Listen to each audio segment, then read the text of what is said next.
여러분, 오늘 말씀을 시작하기 전에 지옥 얘기가 나오잖아요. 그죠? 예. 지옥 얘기를 하려면 정말 성령의 역사가 임해야 해요. 그리고 예수님께서 왜 지옥 얘기를 하셨을까?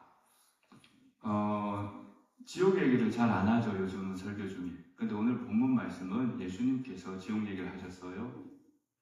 지옥에 가면 절대 안 된다는 뜻이거든요. 왜냐하면 어느 정도로 예수님께서 제자들에게 경계심, 강한 경계심을 주냐면 손을 잘라버리고 불구로 영생에 들어가는 게 지옥 가는 것보다 훨씬 낫다고 하고요. 그 발이 범죄하거든 발을 잘라버리고 영생에 들어가는 게 지옥 가는 것보다 낫다고 하고요. 그 눈이 범죄하거든 눈을 빼어버리고 영생에 들어가는 게 지옥 가는 것보다 낫다고 하잖아요. 네. 왜 주님 이런 말씀을 하셨을까? 우리 모두에게 천국을 믿는다면 지옥도 있겠죠. 있습니다. 그죠? 여러분, 지옥이 없는 천국은 존재할 수가 없어요. 그리고 천국이 없는 지옥도 존재할 수가 없습니다. 십자가에 하나님의 공의가 있듯이 지옥이 있고 십자가에 하나님의 사랑이 있듯이 천국이 있는 줄 믿습니다. 우리 모두는 어딘가로 달려가고 있죠. 시간은 흘러갑니다. 시간은 아무도 못 잡아요. 그래서 그 시간이 흘러가면서 우리는 끝내 주님 앞에 서게 될 텐데, 그리스도의 심판대 앞에 서게 될 텐데, 그 심판대 앞에서 두 가지 길로 나눕니다. 한쪽은 영생으로, 한쪽은 영벌로. 그래서 마지막 날 모두가 부활을 합니다. 의인만 부활하는 게 아니고요. 마지막 날은 악인도 의인도 모든 이 땅에 살았던 모든 인생들은 다 부활을 합니다. 그런데 한쪽은 영생으로, 한쪽은 영벌로. 거기를 가르는 분기점이 바로 십자가인 줄 믿습니다. 십자가를 믿으면 영생으로, 십자가를 믿지 않으면 영벌로. 오늘 이 말씀을 통해서 천국과 지옥을 믿는다는 것은 이 땅을 비관적으로 영세적으로 살아가는 것이 아닙니다. 이 땅에서의 삶도 너무나 소중한 거예요. 영원히 한 번이거든요. 그리고 왜 소중하냐면 전도서 12장의 말씀뿐만이 아니라 성경에서 여러 번 강조하는 것이 하나님께서 선악간의 은밀한 것을 심판하시리라. 그러니 우리의 하루의 삶이 얼마나 소중한지 모릅니다. 오늘 말씀을 통해서 오늘 제목이 뭐죠? 함께 다 합독해 볼까요? 시작! 아멘! 사랑하는 여러분, 주님의 교회 담임 목사로서 제가 정말 하나님의 종으로서 한 영혼 한 영혼을 귀하게 본다면 오늘 이 자리에 우리 모두가 천국에 합당한 그리스도의 제자들이 되시기를 축원합니다. 하나님께서 그와 같은 사람을 기뻐하시는 줄로 믿습니다. 이사야서 60장 마지막 구절에 보시면 작은 자가 천을 이루고 약한 자가 강국을 이루리라. 때가 되면 나 여호와가 속히 이루리라. 아멘. 하나님께서는요, 그 한 사람을 통해서 예수 그리스도의 복음, 그분의 부활의 영광을 나타나게 하시는 줄 믿습니다. 이와 같은 은혜가 임하시기를 축원합니다. 잠깐 기도하겠습니다. 하나님, 두렵고 떨리는 마음으로 천국과 지옥을 설교합니다. 오직 성령께서 우리를 불쌍히 여겨주셔서 하나님 우리를 불쌍히 여겨주셔서 하나님의 천국을 보는 모든 복된 성도들이 되게 하여 주옵소서.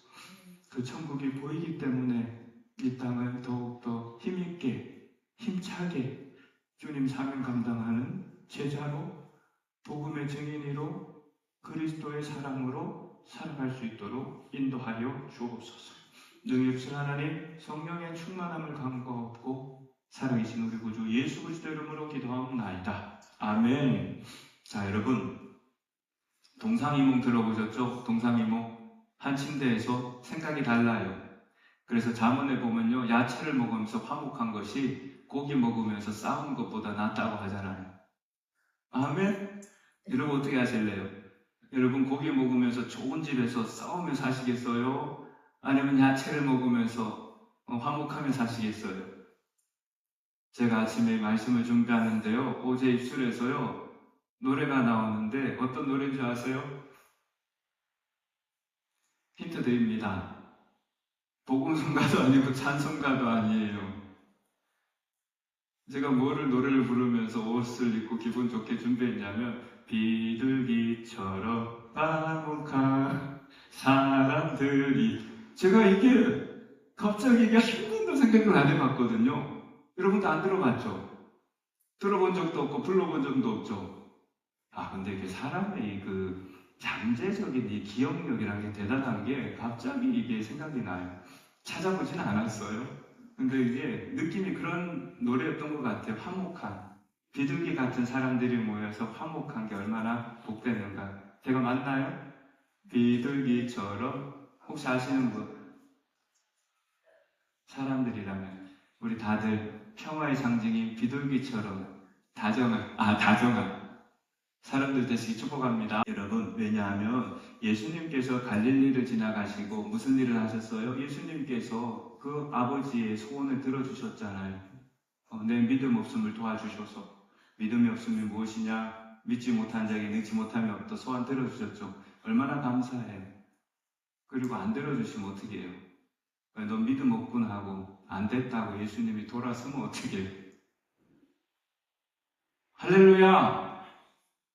여러분, 우리 그런 고백하죠. 주님, 제가 부족해서. 왜 주님이 그래, 넌 부족해서 안 되겠다 하면 어떻게 해요? 근데 주님께서 괜찮다, 부족해도 내가 함께 하니까. 할렐루야. 아버지 고쳐주셨죠? 그리고 주님은 이제 갈릴리를 지나서 가버나움의 한 집으로 들어가십니다. 그 가버나움의 한 집으로 들어가시는데, 그 집에 들어가서 제자들을, 얘들아 좀 앉아봐. 오늘 이렇게 여러분들 앉아 계신 것처럼 얘들아 좀 앉아봐 해서 제자들이 앉았어요. 근데 예수님이 뭐라고 말씀하시냐면, 너희들 도대체 뭐 가지고 그렇게 싸웠니? 여러분, 여행 가다가도 싸우는 분들이 있더라고요. 얘기를 들어보니까 갔다 와서 싸웠대요. 어떤 사람들은 출발하는 공항에서부터 싸워서 서로 이러면서 시간 보내고 돌아와가지고 여행 괜히 갔다 하시는 분들도 있어요. 그런 분들 없기 축원합니다. 예. 여러분들은 비둘기 같아서 그런 분 없을 거예요. 여러분, 제자들이 싸웠어요. 왜 뭐 가지고 싸웠냐면요, 그 논쟁하였다는 단어가 서로 자기 주장을 굽히지 않고 싸웠다는 거예요. 근데 무슨 주장이었냐 하면은 누가 더 큰가?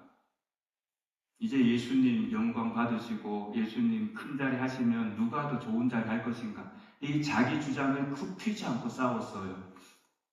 그래서 예수님이 너희 도대체 뭐 갖고 토론했냐? 왜 싸웠냐고 했더니 잠잠하니. 제자들이 말을 못해요. 왜 말을 못했을까요? 부끄러우니까.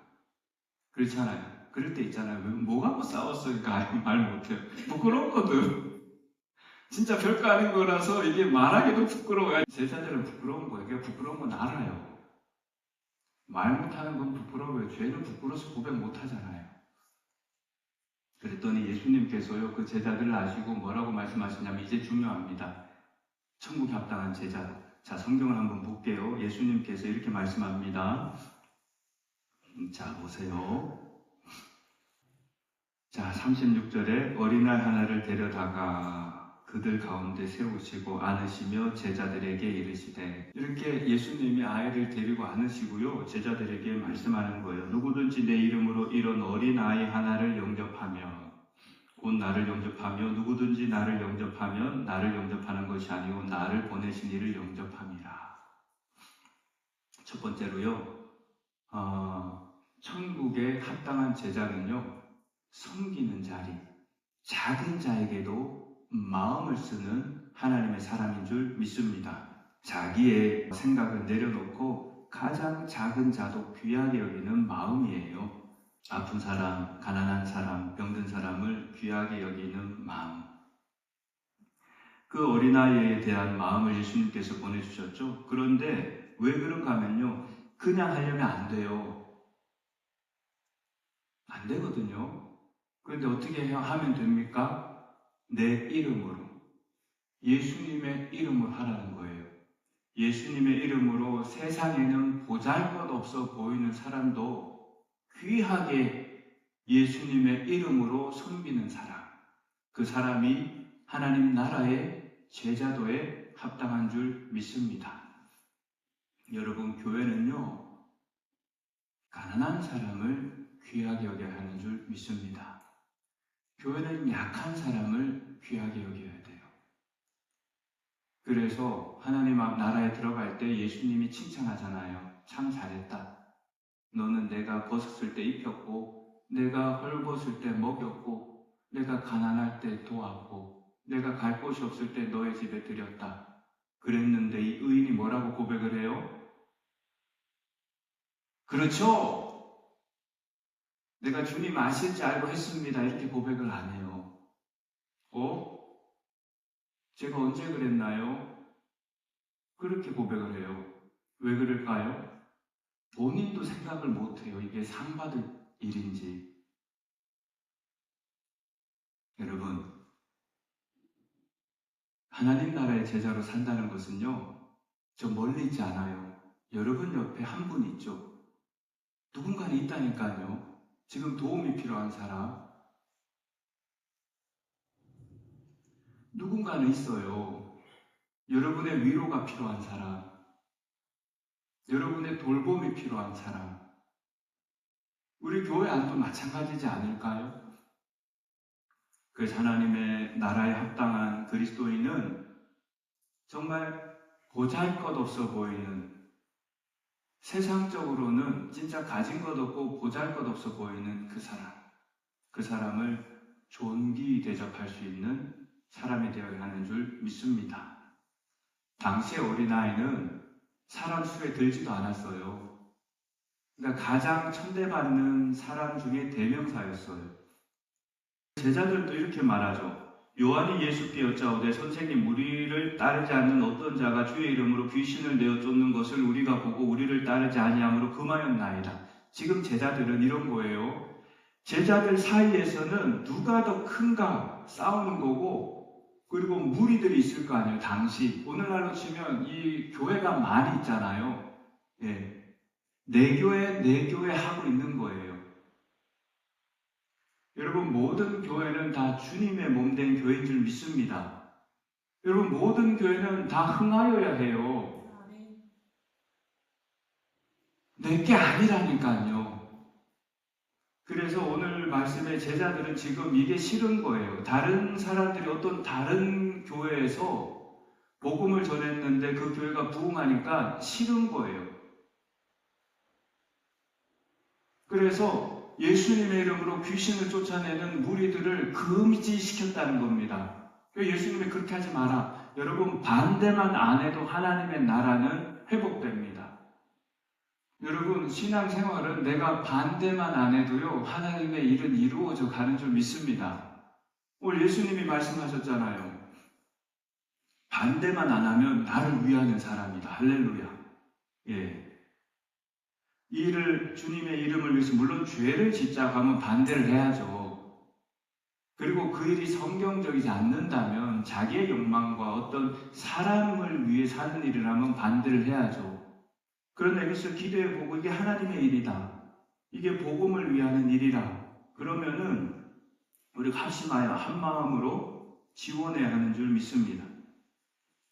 보세요. 우리를 반대하지 아니하는 자는 우리를 위하는 자니 누구든지 너희를 그리스도에게 속한 자라 하여 물 한 그릇을 주면 내가 진실로 너희에게 이르노니 저희가 결탄고상을 잃지 아니하리라. 아멘. 이런 뜻이죠. 누군가 주님을 위하여 섬기는 분이 있다면 존귀 여기고 대접하라는 뜻입니다. 할렐루야. 여러분, 우리 교회만 아니더라도 혹시 식당에서나 다른 교회 목사님들을 보시면 존귀 대하세요. 여러분, 다른 교회 성도님들을 대하시면 존귀 대하세요. 그리고 어느 교회에서나 어느 선교단체에서 어떤 사역을 한다고 하면 기도해 주세요. 다 하나님 나라의 일인 줄 믿습니다. 그렇지 않아요, 여러분? 우리는 너무 내 것에 바운더리를 치고 묶여 있어요. 저는 우리 주님에게 성도님들이 멋진 신앙생활 하기를 축원합니다. 다 아버지의 것인데.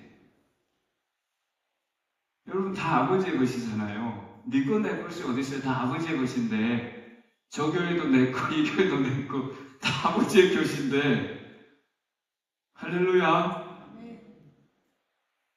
여러분 이와 같은 참된 믿음이 여러분 안에 들어가기를 예수님의 이름으로 축원합니다. 그래서 여러분 귀하게 여기세요. 갈라디아서 6장 9절에 보시면 우리가 선을 행하되 낙심하지 말지니 포기하지 아니하면 때가 이르면 거두리라. 그러므로 우리가 기에 있는 대로 모든 이에게 착한 일을 하되 더욱 믿음의 가정들에게 할지니라. 아멘. 여러분 믿음으로 선한 일을 이루어 가기를 원하는 줄 믿습니다. 그럼 가장 먼저 누구에게부터 선한 일을 해야 돼요? 예? 믿음의 가정. 오늘 말씀 그대로 적용하면 내가 섬기는 교회예요. 먼저 내가 섬기는 교회를 귀하게 여기고 교회를 사랑할 수 있는 하나님 나라에 합당한 제자들이 되기를 축원합니다. 그리고 우리 성도님들이에요. 예. 함께 기도해주고 축복해주고 위로해주고 또 흔들리면 붙잡아주고 또 죄 가운데 거하면 그거를 타일르고 경책하고 하나님의 의의 길로 인도해줄 의무와 책임이 우리 모두에게 있는 줄 믿습니다. 여러분 두 번째는요. 죄의 유혹 앞에서 여러분 단호한 결단이 있으셔야 합니다. 지옥의 엄중함을 즉시해야 합니다. 예수님께서 제가 미리 말씀드린 것처럼 만일 손이 범죄하면 찍어버리라. 여러분 이 엄중함이 느껴지십니까? 눈이 범죄하면 뽑아버려라. 왜냐하면 불구로 영생에 들어가는 것이 두 눈 가지고 두 발 가지고 죄 짓다가 지옥불에 떨어지는 것보다 낫다. 예수님이 왜 이토록 단호한 말씀을 하였을까요? 오늘 설교 핵심이 여기 있습니다. 여러분 예수님이 이렇게 단호한 말씀하신 이유는 지옥이 보여야 다투지 않습니다. 아멘. 왜 그럴까요? 천국의 은혜를 깨닫기 때문이에요. 할렐루야. 여러분 여기서 좋게 살다가 천국 가면 더 좋은 곳이래? 이게 오늘날 복음의 모습이지 않나요 혹시? 여기서도 좋은 거 구하고 잘 먹고 잘 살고 그냥 내 필요한 거 기도 제목 내고 자녀들 위해 기도 제목 내고 사업 위해 기도 제목 내고 그냥 내 좋게 살다가 천국 가면 영원히 더 좋아요.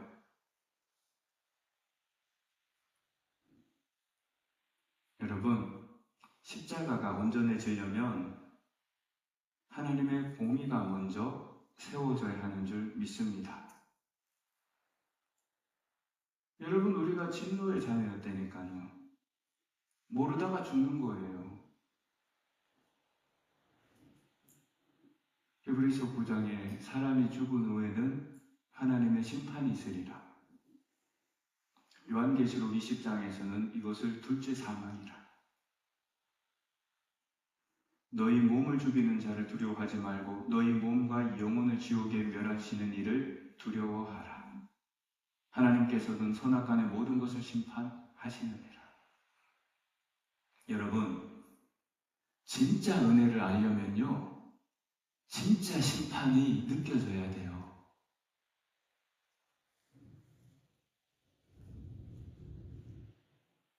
예수님께서 이런 말을 하셨을 때 제자들은요 경악을 했을 겁니다. 지금 여기서 지옥이라는 표현을 썼는데 이게 게헨나라는 단어인데요. 제자들은 왜 이 예수님의 이 말을 듣고 경악을 했냐면 당시에 이 지역이 진짜 실제 존재했거든요. 우리는 지금 상상해 봐야 되잖아요. 믿음으로 바라봐야 되잖아요. 원래 구약에서 쓰였던 지옥은 스월이에요. 스월. 이 스월은 음부. 저주받은 곳. 그래서 요나가 물고기 뱃속에서 내가 스월에 내려갔다고 고백하는 것이 바로 그 고백이고, 신약에 와서는 음부가 하데스라는 단어로 쓰입니다. 그래서 예수님께서 나를 믿는 자, 내가 누구냐? 주는 그리스도시요 살아계신 하나님의 아들이십니다. 고백했을 때 바요나 시몬아 내가 복이 있다. 이것을 내게 알게 하신 이가 하늘의 아버지구나. 음부의 권세가 이기지 못하리라. 이 음부가 하데스입니다. 그리고 누가복음 16장인가요? 여러분 부자와 거지 나사로 예를 아시죠? 나사로는 거지같이 살다가 그 개가 와서 핥아주고 헌데 그냥 주인이 잔치상에서 뭔가 남은 음식 주면 먹고 사는 인생이었고, 그 주인은 유대인은 매일 잔치를 해요. 매일. 죽었어요. 저기 나사로가 보여요. 그 저기와 여기는 구렁이 있어요. 근데 몸이 안 움직여요. 눈에는 구렁이 보이는데 갈 수가 없어요. 그래서 뭐라고 그 아브라함이여 간구합니까? 뭐라고 간구하냐면 이 음부에서 절로 올라가게 좀 해주세요. 그 음부가 하데스. 근데 오늘 주님이 지옥이라고 썼던 이 단어는 게헨나라는 단어인데, 이 게헨나라는 단어는 당시에 실제로 존재했던 예루살렘 성벽 남서쪽에 있었던 그 흰놈의 골짜기라는 소각장이었습니다. 한번 찾아보세요. 게헨나. 이 흰놈의 골짜기를 한번 찾아보세요. 이 흰놈의 골짜기는 원래 어떤 단어였냐면 요시야 왕 때 종교 개혁을 하기 이전에는 흰놈의 골짜기에서 우상 숭배를 했던 곳이었어요. 몰렉신을 섬겼던 곳이었어요. 그런데 이스라엘 백성이 어떤 우상 숭배를 했냐면 입에 담기도 참 끔찍해요. 입에 담기도 끔찍할 정도로 인신 제사를 했던 곳이었어요. 요시야 왕 때 감사하게 종교 개혁을 했어요. 그 몰래 우상을 몰아냈어요. 그런데 나중에 포로 시대 이후로 그 자리를 뭘로 썼냐면 소각장. 음식을 태우거나 아니면 동물의 시체를 태우거나 아니면 율법에 정죄받은 부정한 사람의 시체를 태우던 곳이 바로 흰놈의 골짜기 예루살렘 성벽 남서쪽에 있었던 소각장입니다. 여기는 구더기가 사라지질 않았고요. 24시간 정말 유황불이 타던 곳이었어요. 그러니 우리는 지금 상상을 해봐야 되지만 이 말을 들은 이 제자들은 깜짝 놀랐을 겁니다. 바로 그 자리를 얘기하면서 너희들 거기 들어가는 것보다는 너희가 죄의 경각심을 가지고 천국에 가는 게 훨씬 낫다. 이렇게 가르쳐 주신 거예요. 여러분, 왜 그렇게 하셨을까요? 지옥의 실제를 직시할 때 하나님의 은혜의 아름다운 영광을 볼 수 있는 줄 믿습니다. 요한계시록 21장에서 참 많아요. 제가 천국에 대해서 찾아봤거든요. 참 많은데 하나만 제가 읽어드릴게요. 요한계시록 21장 4절. 모든 눈물을 그 눈에서 닦아주시며 다시는 사망이 없고 애통하는 것이나 곡하는 것이나 아픈 것이 다시 있지 아니하리니 처음 것이 다 지나갔으니로다. 아멘. 이사야 선지자는 어떤 환상을 보았냐면요. 아니 독사하고 어린아이하고 같이 놀고 독사하고 어린아이가 손을 넣어도 물리지 않고 사자와 어린 양이 뛰놀고 할렐루야! 할렐루야 여러분! 할렐루야! 그 나라가 있는 줄 믿습니다. 그래서 바울은 얘기하잖아요. 우리가 눈에 보이는 것이 다가 아니라 눈에 보이지 않는 것은 더 영원하니라. 사랑하는 여러분, 고린도전서 2장 9절에 보시면 하나님이 자기를 사랑하는 자들을 위해 예비하신 것을 눈으로 보지 못하고 귀로 듣지 못하고 마음으로도 생각지 못함과 같다 하였느니라. 성령이 모든 것을 너희에게 보이느니라. 아멘. 하나님의 사랑을 입은 자들에게 성령님께서 지금 마음으로 생각도 못했고 귀로도 듣지 못했고 눈으로도 보지 못했던 그 천국이 보여지기를 축원합니다. 그 천국이 믿어지기를 축원합니다. 우리 모두가 반드시 가야 할 곳, 그 나라, 하나님의 나라가 여러분의 심령에 그려질 수 있기를 예수 그리스도 이름으로 축원합니다. 축원합니다. 축원합니다. 하나님의 나라가 여러분의 심령에 그려질 수 있기를 예수 그리스도 이름으로 축원합니다. 그 경각심을 가졌을 때 비로소 이 제자도의 완성은 무엇입니까? 어떻게 살아갈 건가 한 거죠. 그렇다면 어떻게 살아가야 합니까? 나를 녹여서 소금이 되어야 하는 줄 믿습니다. 여러분, 소금은요, 녹아져야지 맛을 내죠. 소금이 녹기 싫어가지고 나는 절대 안 녹을 거야 하고 안 녹아지면요, 그 맛을 내지 못해요. 맛을 내지 못하는 소금은 어떻게 됩니까? 버려질 뿐입니다. 제가 사실 이걸 사진으로 한번 보여드리고 싶어서 사진을 찾아놓긴 했는데 한번 찾아보세요. 당시에 유대인들과 지금 그 팔레스타인 지역에서 사용하던 소금이 어떻게 생겼을까? 그때 당시에 사용했던 소금은요, 오늘날 사용하는 소금처럼 정제된 흰 소금이 아닙니다. 그냥 회색 빛깔도 있고 분홍 빛깔도 있고 그냥 돌멩이 같아요. 그런데 이 소금이 사해에서 그냥 채취해서 오거나 암염, 그래서 그 소금 돌 같은 돌에서 깨어서 가지고 온단 말이에요. 그럼 이거를 가만히 딱 놔두면 이게 소금인지 그냥 돌덩이인지 구분이 어려워요. 가만히 놔뒀을 때 무엇이 소금인지 구분이 어려울 때는 어떻게 해보면 알아요? 맛을 보면 알죠? 소금이네. 그런데 이 소금이 그냥 놔두게 되면 당시에 냉장고도 모두 없잖아요. 놔두게 되면 시간이 지나면서 습기를 먹게 되면 염분이 빠지면서 그 소금의 짠맛을 잃어버린다고 해요. 그러면 원래는 소금의 짠맛이 없으면 이 맛을 봤는데 소금이 짠맛이 없다. 그럼 이거 어떻게 할까요? 이거를? 버리죠. 여러분, 이거를 버릴 때 어디다 버리겠어요?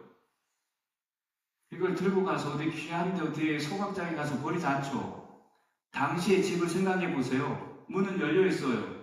그리고 여기가 바로 주방이고 저기가 바로 문이고 여기가 자는 데예요. 근데 소금을 이렇게 하다가 소금이 아니네. 그럼 어떻게 하겠어요? 휙 버린다니까요. 길 밖에.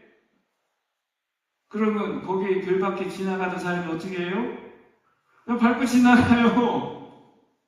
그 예수님이 비유하신 게 그거예요. 맛을 잃으면 버리움을 달고 밟히느니라. 여러분, 소금은 짠맛이 사는 줄 믿습니다. 녹아질 때 짠맛이 나는 거예요. 그래서 제가 이 부분은 제가 해석을 좀 해드려야 돼서 다시 한번 성경을 볼게요. 중요한 부분이라서 한번 여러분 말씀을 집중해 보세요. 49절 50절 보세요. 사람마다 불러서 소금치들 함을 받으리라. 소금은 좋은 것이로되 만일 소금이 그 맛을 잃으면 무엇으로 이를 짜게 하리요. 너희 속에 소금을 두고 서로 화목하라. 49절은 해석하기가 난해해요. 49절은 성경 구절 중에 해석하기 어려운 구절 중에 하나입니다. 그래서 보통 신학자들은 세 가지를 해석해요. 한번 생각해 보세요. 사람마다 불로서 소금치듯 함을 한다. 이게 무슨 뜻일까? 첫째는 제자들이 앞으로 받을 고난을 말합니다. 그래서 불로 제자들의 신앙과 그 마음을 정금과 같이 연단하는 거죠. 그죠? 또 두 번째는요, 이 소금이 레위기 2장에 보면은 하나님과 맺은 소금 언약이었어요. 이스라엘 백성이 하나님 앞에 소제물을 드릴 때, 곡식 제물을 드릴 때 모든 곡식 제물에 소금을 쳐요. 그리고 성경에서 뭐라고 말씀하냐면 하나님의 언약의 소금을 모든 제물에 치라. 그러니까 소금을 뿌리면서 하나님과 이것은 언약의 소금이라고 불렀어요.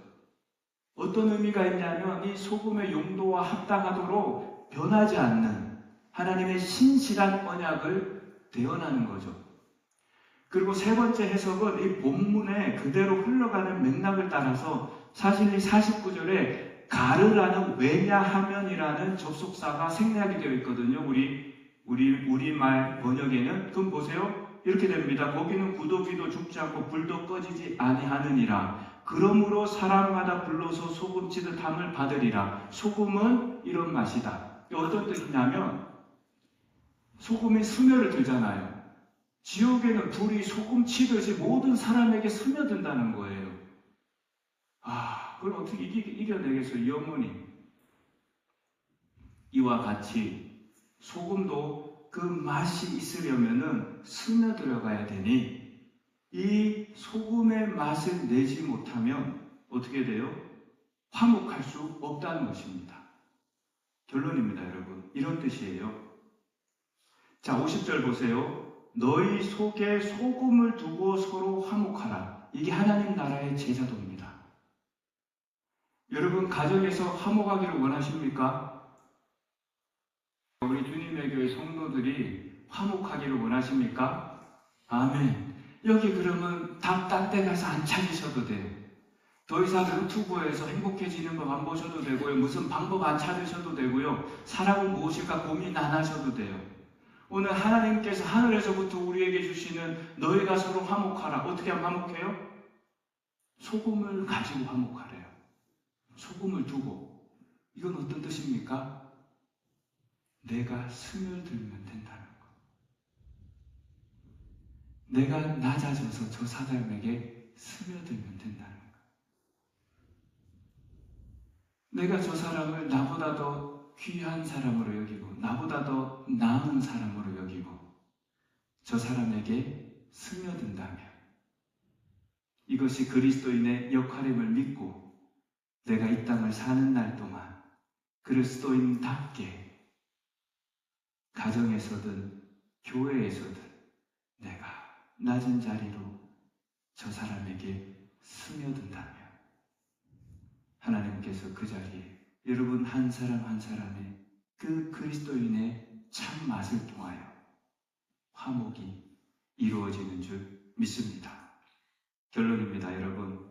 고린도서 4장 18절 우리가 주목하는 것은 보이는 것이 아니요 보이지 않는 것이니 보이는 것은 잠깐이요 보이지 않는 것은 영원함이라. 이 고린도후서를 누가 썼죠? 누가 썼어요? 바울이 썼잖아요. 저를 다 보세요. 여러분, 신약 총 몇 권이죠? 27권? 신약 총 27권 중에 바울이 몇 권 썼어요? 13권? 여러분 기억나는 말씀이 있어요? 바울이 쓴 것 중에? 제가 읽어드린 말씀, 우리가 주목하는 것은 보이는 것이 아니고 우리가 지금 뚫어지게 보는 것은 눈에 보이는 내 눈에 보이는 육신의 것이 아니요 보이지 않는 것이니 이 눈에 보이는 것은 잠깐이요 보이지 않는 것은 영원함이라. 바울이 또 무슨 고백을 해요? 갈라디아서 3장 13절에 그리스도께서 우리를 위하여 저주를 받은 바 되사 율법의 저주에서 우리를 속량하셨다. 우리가 이렇게 헨나에 들어가야 되는 저주를 예수 그리스도께서 대신 받아주셔서 우리를 사셨다. 하나님의 것으로. 또 여러분 뭐가 있어요? 바울이 얘기하는 것. 로마서 5장의 말씀. 그리스도께서 우리가 죄인 되었을 때 그리스도께서 우리를 위하여 십자가 죽으심으로 우리에 대한 하나님의 사랑을 확정하셨느니라. 바울은 어떻게 이런 고백을 할 수 있었을까요, 여러분? 바울은 끝까지 믿음을 지켰잖아요. 나의 달려갈 길과 주 예수께 받은 사명. 마지막 디모데후서에 뭐가 있죠, 말씀? 내가 선한 싸움을 싸우고 믿음을 지켰으니 이제 후로는 내게 면류관을 주신다고 고백하잖아요. 바울은 어떻게 이런 낮아지는 자리, 섬기는 자리에서 살 수 있었을까? 답이 너무 간단해요. 고린도후서 12장에서 바울이 천국을 보았거든요. 하늘에 갔다 왔어요, 천국에. 천국을 봤어요, 바울이. 그래서 어느 정도로 고백하냐면 내가 사실은 이 땅보다 주님 만나러 오늘 가고 싶다. 내가 오늘 하늘에 가고 싶은데 내가 이 땅에 남아있는 이유는 여러분을 위한 겁니다. 하나님께서 내게 사명 주셔서 여전히 남아있는 겁니다. 그래서 내가 이 땅에 사는 것이 여러분에게 유익합니다. 할렐루야. 여러분 고린도 후서가 언제 쓰였냐면 AD 55년경에 쓰였어요. 고린도 후서가 에베소 교회에서 고린도 교회 분쟁이 너무 많으니까 그 분쟁의 결론이 뭐냐면 천국 좀 보세요. 그래서 천국에 대한 간증을 했습니다. 사실 내용은 설명 안 했어요. 왜냐하면 가히 사람이 말할 수 없는 나라였기 때문에 혹시 사람들이 곡해할까봐, 오해할까봐, 잘못 천국을 이해할까봐 말은 안 했어요. 그리고 나서 빌립보서 3장에서 바울이 뭐라고 고백합니까? 내가 이전에 알던 모든 것을 다 해로 여김은 내 주 예수 그리스도를 아는 것이 가장 엑설런트합니다. 그래서 내가 이 모든 것을 예수 그리스도 알기 전에 누렸던 것을 다 똥으로 여깁니다. 배설물로 여깁니다. 그리고 무슨 고백을 해요? 내가 잡힌 바 된 것을 잡으려고 믿음의 표대를 향하여 달려나갑니다. 내가 어찌하든지 죽은 자 가운데서 부활에 참여하려고 합니다. 할렐루야. 이 빌립보서를 언제 썼냐면요, AD 65년경 천국을 보고 난 이후에. 그래서 바울은요, 감옥에 갇혀 있었잖아요. 감옥에 갇혀 있었는데 뭐라고 얘기합니까? 누구는 지금 바울을 비방하면서 믿음 생활을 잘한다고 해요. 그랬더니 바울이 뭐라고 얘기해요? 할렐루야. 얼마나 좋습니까? 이런 방법으로 하든지 저런 방법으로 하든지 전파되는 것은 그리스도니 할렐루야. 저는 너무 기쁩니다. 비록 나는 감옥의 메인 몸이 되었지만 하나님의 말씀은 그렇군요, 매이지 않습니다. 아멘. 그래서 바울은 감옥에서도 나는 기쁘고 항상 기쁩니다. 할렐루야. 이런 고백을 할 수 있었습니다. 사랑하는 여러분, 여러분의 심령에 하나님의 나라가 보이시기를 축원합니다. 그리고 왜 우리가 이 은혜를 인하여 믿음으로 살 수 있냐면 예수 그리스도께서 우리의 저주를 대신 받아주셨기 때문입니다. 그리고 예수 그리스도의 죽음은 단번에 영원히 우리의 모든 죄를 다 용서해 주신 줄 믿습니다. 예수님께서 단번에 우리의 저주를 받으사 우리를 속량하셨다.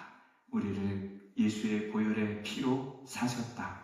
그리고 하나님께 드리셨다. 그래서 바울은 이렇게 고백합니다. 그리스도의 사랑이 강건하시는도다. 그리스도의 사랑이 나를 너무나 강하게 붙들고 있습니다. 저가 모든 사람을 위하여 대신 죽었은즉 모든 사람이 죽은 것이라. 저가 모든 사람을 위하여 대신 죽었다는 것은 산자들로 하여금 다시는 자기 자신을 위하여 살지 아니하고 우리를 예수께서 죽은 자 가운데 다시 살아나셔서 그 예수 그리스도를 믿는 믿음 안에서 살게 하려 하심이라. 우리가 그 은혜를 가지고 있기에 나에게 생명 주신 하나님의 아들을 믿는 믿음 안에 거하기, 어떠한 형편에서도 우리를 버리지 아니하시는 하나님의 사랑을 알기에 오늘도 여러분의 삶이, 여러분의 서 있는 그 자리가 여러분 한 사람 한 사람을 통하여 한몫 이루어지는 하나님의 나라가 임하기를 축원합니다. 이 세상이나 세상에 있는 것들을 사랑하지 말라. 세상에 있는 모든 것이 육신의 정욕과 안목의 정욕과 이생의 자랑이니 다 아버지께로 쫓아온 것이 아니요. 이 세상도 지나가고 정욕도 지나가되 오직 하나님의 뜻을 행하는 자는 영원히 거하느니라. 아멘. 기도하겠습니다.